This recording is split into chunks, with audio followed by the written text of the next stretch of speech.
I have some questions about the hybrids and the grays. Yes? First of all, do hybrid children come to our planet? No, not yet. Okay, because I read a book where they said that they do, or that they have come. They come close, but do not set foot upon. You understand? Okay. Close is a relative term. Coming to your planet is a relative term. Be they that perhaps several thousand miles away at any given moment, you could say they have come to your planet. But they are not on your planet at this time. That is premature. Do you understand? Uh-huh. There are, however, hybrids that are beyond the age you call children. Sometimes those have set foot upon your planet from time to time. But they are not what we refer to as the hybrid children in general. Do you follow that? And see the difference? Uh-huh. All right. Does that answer your question? That one, yeah. Yes, all right, and? It was interesting. I was talking to somebody about my own hybrid children, and I found that I had a block on one of their names for a period of time. Not all of them have names. Well, mine do. Not all of them do. Not all of mine do? Correct. Well, the three that I know of. So? But I found that I blocked it, so I thought, even though I'd been told this name and had confirmed it with you before, so I thought it was interesting that I'm obviously still blocking. But there may be purpose in this.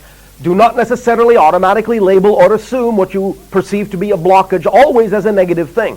Let it serve you for how it manifests. Let what is be what needs to be, so that then what is can become something else. Do not fight against it. If you perceive that there is, in a sense, a blank, that there is somehow a inability to access certain information, then for the moment, let that be all right. For in letting it be all right, you will allow yourself to move through it. Only in fighting against letting that be all right will you maintain what appears to be a block. Do you follow this? Uh-huh.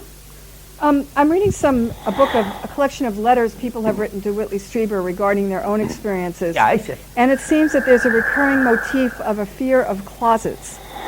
Why is it that grays seem to come out of closets? And it seems to tie in. It is not always that they do, though sometimes they have.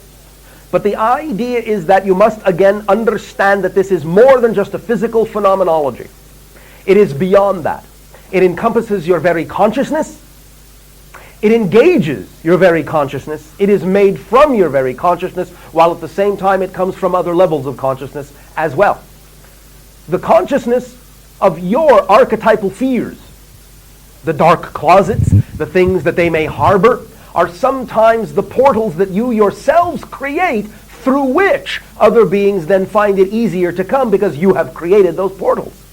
Do you understand this analogy? Right.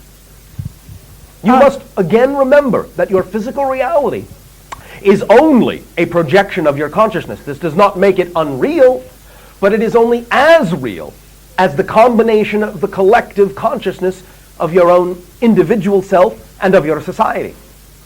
So then when you have your own metaphors, when you have your own analogies of things coming out of the closet, when you use those terms yourself, you actually create realities in which those ideas themselves become doorways and gateways to allow the passage of beings from other dimensions to enter your own. Do you follow that? Uh-huh. A story that I'm working on involves a human male that has having abduction experiences and experiences with his hybrid children. Yeah, I see. And in my story, he has a gray assistant that guides him. Yeah, I see. Is it true that most abductees have assistants in the gray world, or a guide, a particular guide? Yes, and most are themselves in another form.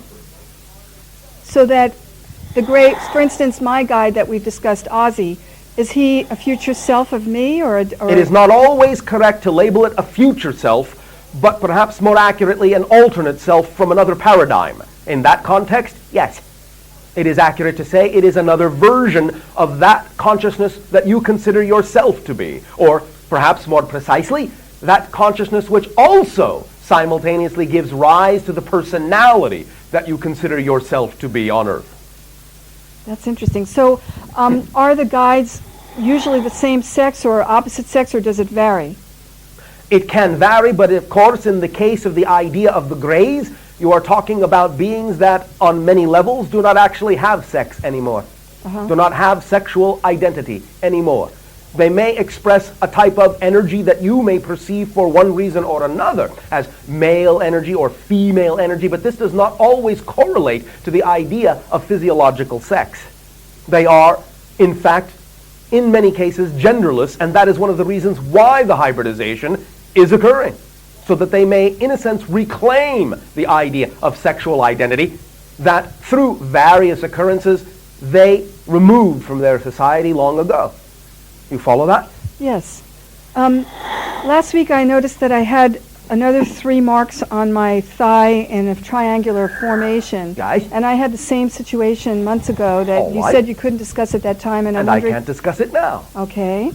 Anything else? Yeah. Have the Greys been involved with my particular family because of their interest in the lupus, the history of lupus in my family?